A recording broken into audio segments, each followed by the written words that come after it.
2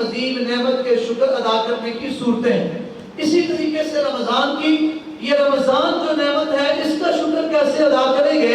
اس کا شکر یہ ہے، پہلے بھی ہمیں کرنا چاہیے تھا، اگر کیا تو بہت اچھی بات، نہیں کیا تو جو چند ساتیں رہتی ہیں، رمضان کی راتوں میں جاگ کر، رمضان کے دن میں روزہ رکھ کر، قرآن کی تلاوت کر کے، اللہ کا ذکر کر کے، دوسرے مسلمان بھائیوں کو روزہ افطار کرا کے، سحر اور افطار کے وقت دعائیں کر کے، اپنی اس نعمت جو اللہ کی طرف سے ملی ہے اس کا ہم شکر ادا کر سکتے ہیں۔ اور اس کو سمجھنے کے لیے آقا علیہ السلام کے عمل کو ہم سامنے رکھیں۔ ام المومنین حضرت سیدہ ام عائشہ فرماتی ہے رضی اللہ تعالی عنہ کہ آقا علیہ السلام رمضان کے مہینے میں عام دنوں سے زیادہ عبادت فرماتے، اور یہ جو آخری عشرہ ہوتا، فرمایا اس میں ایسا محسوس ہوتا جیسے گھر والوں سے کوئی رشتہ اور کوئی تعلق ہی نہیں ہے، آپ کی رات بھی عبادت میں گزرتی، آپ کا دن بھی عبادت میں گزرتا۔ تو پتہ چلا کہ یہ نعمت جو رمضان کی صورت میں ہے، اس کا شکر کیسے ادا کریں گے؟ اس کی عبادات ادا کر کے، اس کے اندر اللہ کو راضی کر کے۔ اب اس سے اگلی بات یہ کہ رمضان اور قرآن ان دونوں نعمتوں کا شکر ادا نہ کریں تو پھر کیا ہوگا؟ اس چیز کو بھی ہم سامنے رکھ لیں۔ اللہ تعالیٰ ارشاد فرماتے ہیں کہ کل قیامت کا دن ہوگا تو کچھ لوگوں کو اندھا اٹھایا جائے گا، وَنَحْشُرُ أَعْمَى، ہم انہیں نابینا اٹھائیں گے۔ وہ پوچھیں گے قَالَ رَبِّ لِمَا حَشَرْتَنِي أَعْمَى، اے اللہ مجھے کیوں نابینا اٹھایا ہے؟ وَقَدْ كُنْتُ بَصِيرًا، میں تو دنیا کے اندر دیکھنے والا تھا۔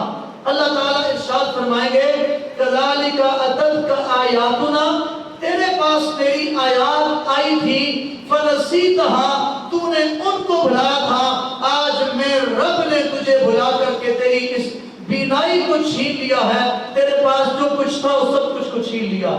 تو گویا اس قرآن جیسی عظیم نعمت کا شکر ادا نہ کریں گے، اس کی تلاوت سے نہ جڑیں گے، اس کے احکامات کو اختیار نہ کریں گے، اپنی اولادوں کو اس قرآن کی تعلیم سے آراستہ نہ کریں گے، تو پھر اس چیز کا بھی سامنا کرنا پڑ سکتا ہے۔ اللہ سب کو محفوظ فرمائے۔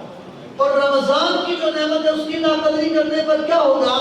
آقا علیہ السلام منبر پر تشریف لائے، آپ نے پہلا قدم رکھتے ہوئے فرمایا آمین، دوسرا قدم رکھتے ہوئے فرمایا آمین، تیسرا قدم رکھتے ہوئے ارشاد فرمایا آمین۔ اصحاب پیغمبر علیہ السلام نے پوچھا اللہ کے محبوب پیغمبر صلی اللہ علیہ وسلم، آج آپ نے خلاف عادت 3 مرتبہ آمین کا جملہ ارشاد فرمایا، ایسا کیوں ہے؟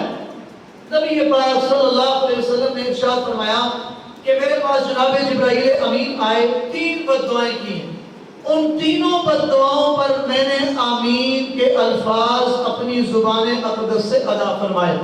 پہلی بددعا کیا ہے کہ جناب جبرائیل امین آئے، آ کر کے بددعا کی کہ وہ شخص ذکرت عندہ، جس کے سامنے میرا نام نامی اسم گرامی ذکر کیا جائے، محمد صلی اللہ علیہ وسلم، اور وہ اس پر درود پاک نہ پڑھے، فرمایا وہ خاک آلود ہو جائے، وہ بدبختی میں چلا جائے، بدنصیبی میں چلا جائے۔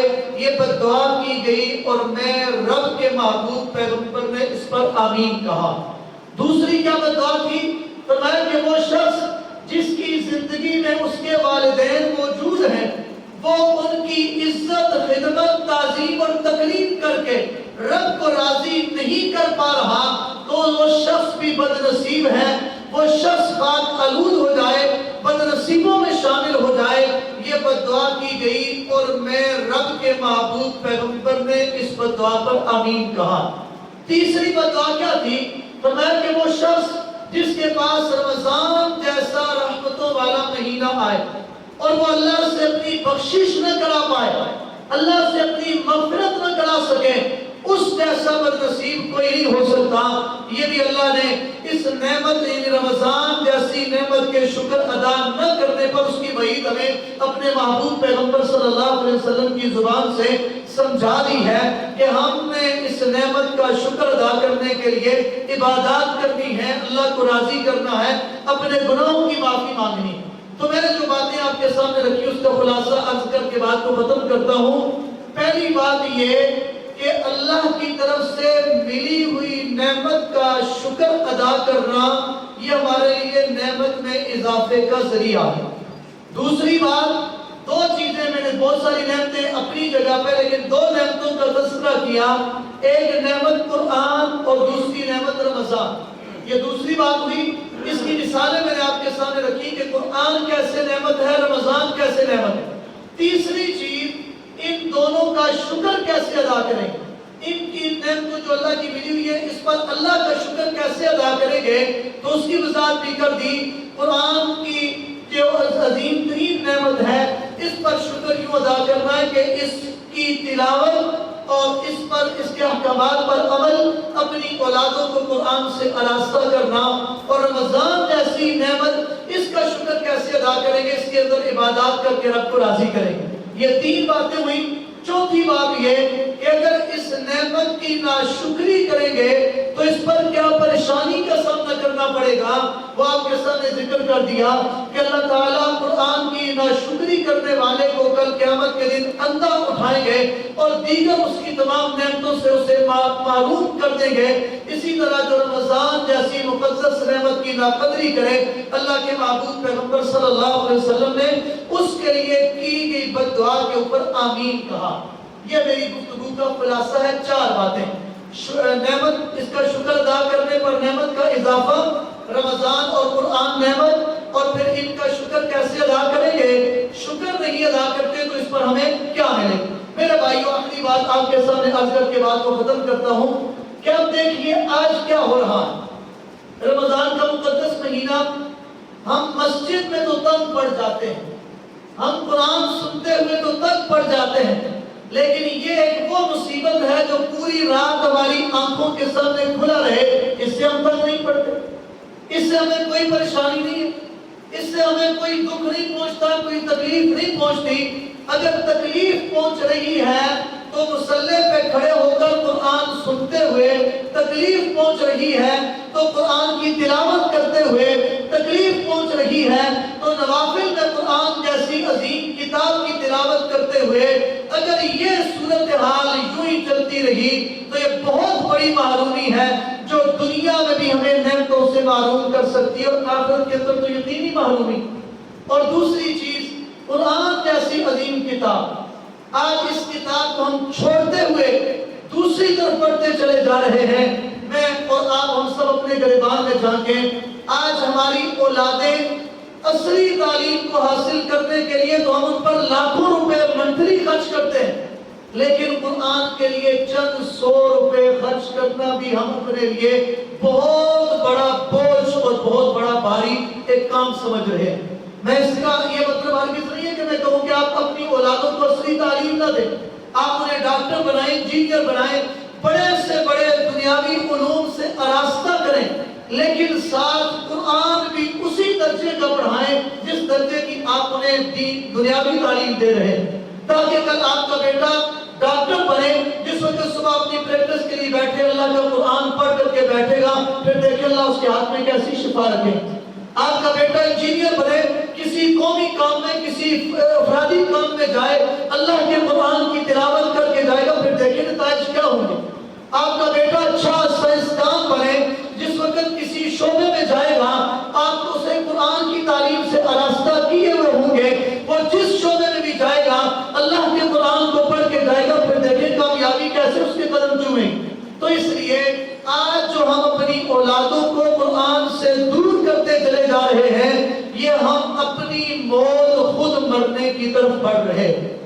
آج ہمارے یہاں کیا آپ کے سامنے ہماری اسمبلی کا حال، اسمبلی کے اعلیٰ ترین ممبران جو قرآن کی چھوٹی سورت سورہ اخلاص کو نہیں پڑھ سکتے، یہ کیا ہے؟ صرف اس لیے کہ آج ہمارے معاشرے میں قرآن سے دوری ہو رہی ہے۔ ہم ان کا مذاق نہیں اڑا رہے، اللہ محفوظ فرمائے، اس پر اظہار افسوس کر رہے ہیں کہ یہ عام معاشرے کے اندر یہ صورتحال بنتی چلی جا رہی ہے۔ میں اور آپ اپنے گریبان میں جھانکیں کہ ہم کیا 4 لوگوں کے سامنے کھڑے ہو کر کے قرآن کی کسی صورت کو پڑھ سکتے ہیں؟ کیا ہم قرآن کی کوئی تلاوت کر سکتے ہیں؟ چاہیے تو یہ تھا کہ جو ہم بڑے بڑے لیکچر دیتے ہیں کسی بھی اور عنوان پر، وہ ضرور ہم دیتے، لیکن اللہ کے قرآن کے ساتھ ہی ہمارا تعلق ہوتا۔ آج وہ تعلق ٹوٹ چکا، آج میرے گھر میں صبح ہوتی ہے تو میں بھی دوڑ رہا، گھر والے بھی دوڑ رہے، اس لیے اولادوں کو یونیورسٹی میں، اسکول میں بھیجنا، کالج میں بھیجنا، بھائی ضرور بھیجیں، لیکن جب آپ اٹھتے ہی ہیں چند منٹ پہلے اٹھ جائیں، تہجد پڑھیں، اس اولاد کے لیے دعا کریں، اس اولاد کو بھی تہجد کی طرف متوجہ کریں، چند آیات قرآن پڑھ لیں، وہ اولاد بھی چند آیتیں قرآن پڑھ لے، پھر وہ جو تعلیم حاصل کرے گی دیکھیں اس کی برکات کیا ہو۔ آج جو ہمارے گھروں سے برکات نکل چکی ہیں، ہمارے کاروباروں سے برکات نکل چکی ہیں، ہمارے سلسلوں سے برکات نکل چکی ہیں، تو وہ ہم نے اپنے ہاتھوں سے سب کچھ کیا ہو۔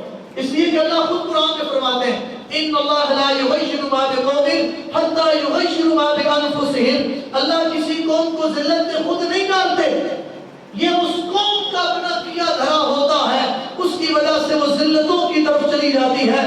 آج بحیثیت قوم ہم ذلت میں، بحیثیت ملک ہم ذلت میں، بحیثیت فرد ہم ذلت میں۔ وجہ کیا ہے؟